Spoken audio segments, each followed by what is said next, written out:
Quand nous sommes enfants, nous aimons nous faire peur. On aime que l'on nous raconte des histoires qui nous tiennent éveillés le soir. Et puis, quand on grandit, on se demande d'où vient cette légende ? Pourquoi et comment ce lieu est-il devenu ce qu'il est aujourd'hui ? Imaginez, un livre sans titre, écrit dans une langue inconnue, par une main anonyme, avec des dessins étranges, des plantes qui n'existent nulle part ailleurs, des femmes nues nageant dans des tuyaux, des étoiles à 6 branches et une calligraphie parfaite. Ce livre, c'est le manuscrit de Voynich. Il existe bel et bien, on l'a étudié, scanné, analysé, et pourtant, depuis près de 600 ans, personne ne sait ce qu'il veut dire. Bienvenue dans ce 31e et dernier épisode de cette 2e saison de notre série Phénomène. Ce soir, nous plongeons dans le mystère le plus opaque de l'histoire des livres.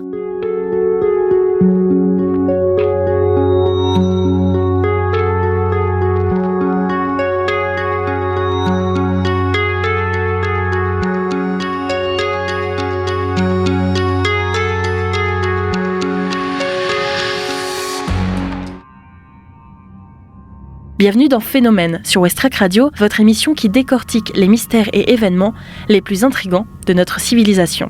Le manuscrit de Voynich doit son nom à Wilfrid Voynich, un antiquaire polonais naturalisé américain qui l'a découvert en 1912 dans une vieille bibliothèque jésuite près de Rome, au sein de la villa Mondragone. Ce codex, composé de 240 pages, peut-être plus car certaines sont manquantes, est rédigé dans une langue totalement inconnue et écrite dans une écriture jamais vue ailleurs, qu'on appelle aujourd'hui simplement l'écriture Voynich.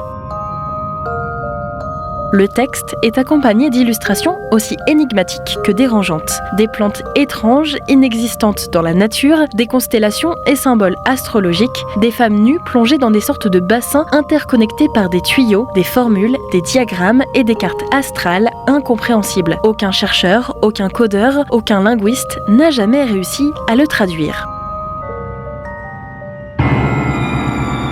Depuis plus d'un siècle, de nombreux chercheurs ont tenté de déchiffrer ce manuscrit. Il a d'abord été scanné à haute résolution, analysé par des experts en cryptographie, en histoire médiévale, en botanique et même en symbolique ésotérique. Des figures historiques s'y sont même penchées. Le cryptologue William Friedman, qui avait cassé les codes japonais pendant la Seconde Guerre mondiale, et certains pensent qu'il s'agit de formes d'écriture glossaliques, c'est-à-dire de l'écriture automatique sans sens, comme dans certains états de transe. D'autres y voient un langage chiffré, alchimique, réservé à un cercle d'initiés, tandis que d'autres pensent que c'est un canular extrêmement élaboré. Rien n'a jamais été prouvé et aucune piste n'a abouti, et pourtant le manuscrit résiste. L'encre et le parchemin ont été datés au carbone 14 entre 1404 et 1438. Le manuscrit est donc authentique et n'est pas un livre moderne réalisé en 1912, l'année où il a été découvert. On sait aussi que ce manuscrit a appartenu à Rudolf II du Saint-Empire, un empereur passionné d'occultisme et d'ésotérisme et d'alchimie. Il aurait payé une fortune pour l'obtenir. Mais après cela, sa trace disparaît pendant des siècles avant de réapparaître dans les mains de Voynich. Impossible de dire qui l'a écrit, pourquoi ou dans quel but. Est-ce un grimoire alchimique, un traité médical oublié, un livre de prière d'un culte disparu, un message venu d'ailleurs ? Ce qui fascine dans le manuscrit de Voynich, c'est le vertige du sens. Aujourd'hui, le livre existe toujours. Il est disponible dans une bibliothèque de Yale, en consultation en ligne notamment. Nous pouvons le feuilleter, le regarder, mais bien sûr, tout comme les chercheurs, nous ne pouvons rien y comprendre. C'est un texte qui parle une langue que personne ne parle, un livre qui refuse de se laisser lire et un objet littéraire non identifié. Reste donc une question: et si ce livre n'était pas pour nous ?